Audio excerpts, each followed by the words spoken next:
From that time, Jesus began to show his disciples that he must go to Jerusalem and suffer many things from the elders and chief priests and scribes, and be killed, and on the third day be raised. And Peter took him and began to rebuke him. God forbid, Lord, this shall never happen to you.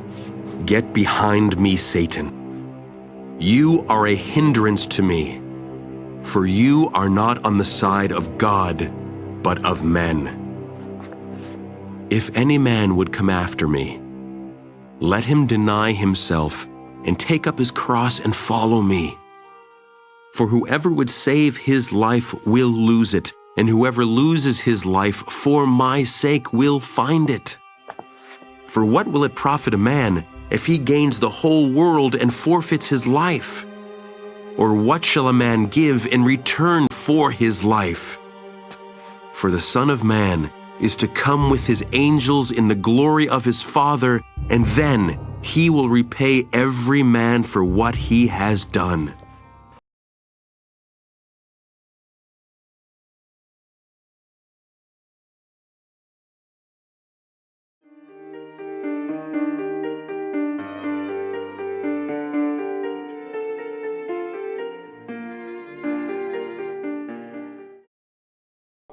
Then Peter took Jesus aside and began to rebuke him.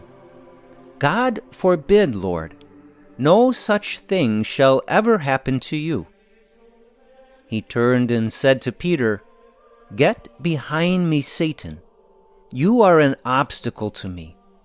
You are thinking not as God does, but as human beings do. What a shocking statement this must have been that was spoken by Jesus to Peter. Get behind me, Satan, Jesus said. In the paragraph before this, Peter professed that Jesus was the Christ, the Son of the living God.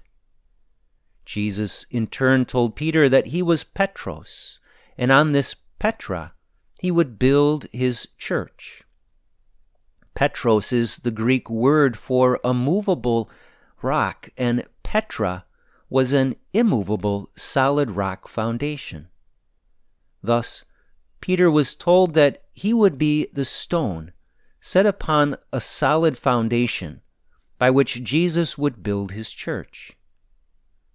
Jesus even went on to promise Peter that he would receive the keys to the kingdom and that whatever he bound on earth would be bound in heaven.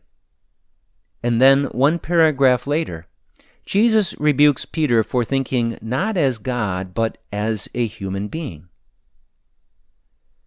Jesus rebuked Peter because Peter could not accept Jesus' teaching about his coming passion and death. Jesus told Peter and the other disciples that he would soon suffer greatly, be rejected by the chief priests, the scribes and elders, be killed, and then rise on the third day. So Peter went from a profound proclamation of faith to fear and rejection of the divine plan of salvation. And for that reason, Jesus went from entrusting much authority to Peter to rebuking him for his weakness and fear. Fear is often a paralyzing passion. St. Thomas Aquinas explains that the passion of fear comes from a perceived future evil. Sorrow is the normal reaction to a present suffering, such as the death of a loved one. But when the perceived suffering or apparent evil is something that has not yet come, then we often react with fear. When that fear is caused by something exterior and out of our control, it tempts us to feel shock, a sense of being overwhelmed, and anxiety. In the case of Peter, the thought of Jesus suffering greatly and being killed was more than he was able to accept. So Peter says, God forbid, Lord, no such thing shall ever happen to you. Jesus' rebuke of Peter was an act act of true love. It was a way of shaking him free from the perilous of fear. Jesus wanted Peter to think clearly and to face this future suffering with courage, acceptance, hope, and faith. Courage provides strength. Acceptance cures anxiety. Hope produces joy. And faith is the remedy for all fear. These and other similar virtues were necessary if Peter and the other disciples were going to be able to endure the suffering and passion of Jesus.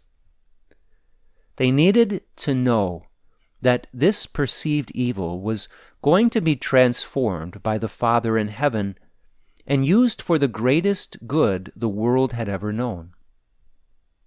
They needed to know that Jesus must go to Jerusalem and suffer greatly. It was the Father's will. And because it was the Father's will, the greatest good would come from the greatest evil because of God's almighty power. Reflect today upon that which causes you the most fear and anxiety in your life. When you look to the future, what is it that paralyzes you or at least tempts you to fear and worry? The truth is that any evil or suffering that you foresee has the potential to bring forth the greatest good in your life. Your natural human mind cannot discern this. We must strive to think as God, not as humans, as Jesus says. Try to look at anything that causes you anxiety through the eyes of God alone. Trust that, in faith, all can be used by God for good. Do not doubt, but believe, and God will begin to bestow upon you the many virtues you need to move forward with peace, courage, and confidence. Let us pray. My suffering Lord, you faced the evil you endured with the utmost courage and love. You never gave in to fear, but pressed on, fulfilling the Father's will. Give me the grace I need to share in your strength, so as to overcome all that tempts me to fear. I love you, my Lord. May I rely upon you for all things. Jesus, I trust in you.